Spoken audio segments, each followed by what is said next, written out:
পশ্চিমবঙ্গে কি গণতন্ত্র এখনো বেঁচে আছে, নাকি পুলিশ প্রশাসনকে ব্যবহার করে বিরোধী কণ্ঠরোধী এখন সরকারের প্রধান নীতি হয়ে দাঁড়িয়েছে? দিনহাটায় বিজেপির সাংগঠনিক জেলা সম্পাদক অজয় রায়কে যেভাবে গ্রেফতার করা হলো তা দেখে বিরোধীদের দাবি এটা আইন নয়, রাজনৈতিক প্রতিহিংসার খেলা মাত্র। দিনহাটার রাস্তায় যা ঘটেছে তা কেবল গ্রেফতার, নাকি বিরোধী শিবিরকে ভয় দেখানোর সতর্কবার্তা? জানা গেছে বিহারে বিপুল জয়ে দিনহাটায় বিজয় মিছিল বার করায় বিজেপির জেলা সম্পাদককে বাড়ি থেকে টেনে হিচড়ে বের করে গ্রেফতার করেছে পুলিশ। বিরোধী দলনেতা শুভেন্দু অধিকারী নিজের এক্স হ্যান্ডেলে পোস্ট করে এই ঘটনার তীব্র বিরোধ করেছেন।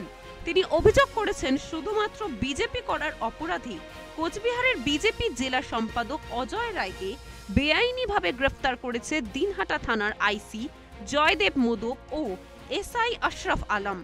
তিনি আরও অভিযোগ করেছেন বিজেপি নেতাদের ওপর গাত্রদাহ মেটাতে পুলিশকে যত্রতত্র এই রকম অপব্যবহার করছে তৃণমূল।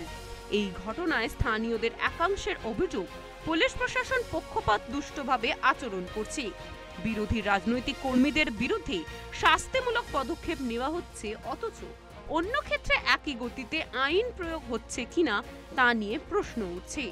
এই ঘটনায় আটক বিজেপি সম্পাদকের স্ত্রী উত্তরবঙ্গের তৃণমূল উন্নয়ন মন্ত্রী উদয়ন গুহর বিরুদ্ধে অভিযোগ করেছেন। তার বক্তব্য, ওনার কথাতেই এই সব করেছে পুলিশ। শুনুন তার বক্তব্য।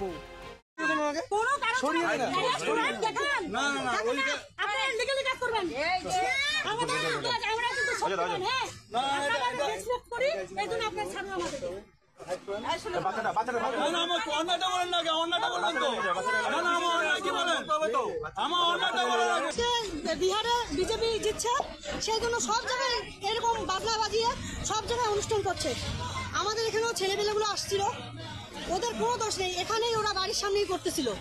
করতে করতে একটু বিদ্রোহী মোড় পর্যন্ত গেছে। তারপরে কিছুক্ষণ পরে ওরা চলে আসলো, সঙ্গে সঙ্গে পুলিশও চলে আসলো। আসার পরে আমাদের বাড়ির সামনে ওই যে উদুবাবু একজন আসে বসে, ওনারা তো কিনে নিয়েছে সবকিছুকেই। ওনারা এসে আমাদের বাড়িতে পাথর ছুড়লো, ঢিল ছুড়লো। তারপরে ওখানে সামনে গিয়ে পুলিশ প্রোটেক্ট দিচ্ছে ওদেরকে।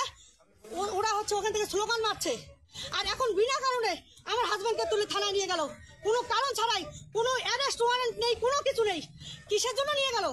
তবে এই অভিযোগ একেবারে অস্বীকার করলেন মন্ত্রী উদয়ন গুহ। কি বললেন তিনি শুনুন। ওরা যেমন করে কেন্দ্রীয় এজেন্সিগুলোকে ব্যবহার করে, ওরাও ভাবে যে আমরাও হয়তো সেইভাবে পুলিশকে ব্যবহার করি, সেই ধরনের জন্য এই ধরনের কথা বলে। ওর মাথায় গোলমাল আসে, সেই জন্য ওর কথার বেশি উত্তর দেওয়ার কোনো প্রয়োজন আছে বলে আমি মনে করি না। পুলিশের ভূমিকায় সরব বিজেপি, এই বিষয়ে কি বলছেন রাজ্য বিজেপির সভাপতি শ্রমিক ভট্টাচার্য, দেখুন। হয় না, এটা হতাশা। তৃণমূল কংগ্রেসের কর্মীরা যে লুটে অভ্যস্ত হয়ে গিয়েছিল, তাদের লাইফস্টাইল যেখানে পৌঁছে গিয়েছিল, ইজি মানি যেভাবে গোটা সমাজকে একটা খোলা বাজার বানিয়ে দিয়েছিল, সেটা শেষ হতে চলেছে। সেই হতাশা থেকে আক্রমণ করছে। বিহারের এত বড় হাই ভোল্টেজ নির্বাচনে কোনো রক্তপাত নেই, কোনো বুথ দখল নেই, কোনো বাইক বাহিনী নেই, কোনো থান কাপড় বিতরণ নেই, কোনো বুথ দখলের অভিযোগ নেই। আজকে বিহারের থেকে পশ্চিমবঙ্গকে শেখা উচিত যে আমরা কোথায় নিজের রাজ্যকে পৌঁছে দিয়েছি।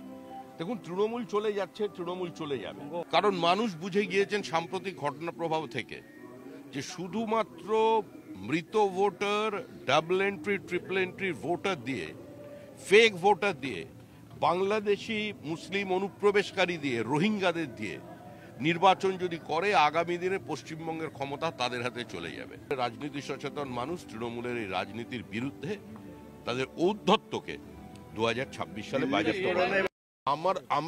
আমরা পশ্চিমবঙ্গবাসীর ভোট পেতে মরিয়া, সমর্থন পেতে মরিয়া। আর পশ্চিমবঙ্গবাসী মরিয়া হচ্ছেন এই মুহূর্তে তৃণমূল নামক অভিশাপ থেকে মুক্তি পাওয়ার জন্য।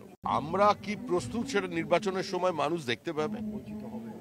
প্রতিদিনই তো বিজেপি কর্মীর রক্ত দেখাচ্ছেন, কিন্তু একটা কথা যেন তৃণমূল কংগ্রেস মনে রাখে যে গঙ্গোত্রী থেকে তার উৎপত্তি হয়, এবং সেখান থেকে এসে গঙ্গার জল কিন্তু কলকাতা পর্যন্ত আসে।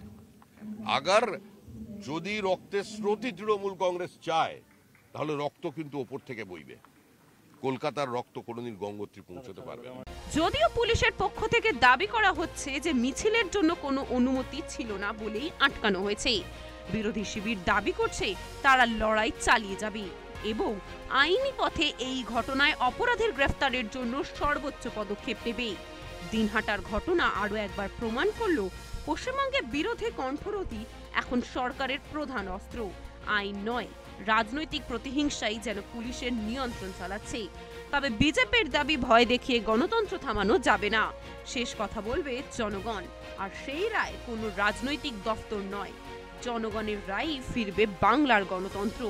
দেখতে থাকুন সুদর্শন বাংলা। জয় হিন্দ।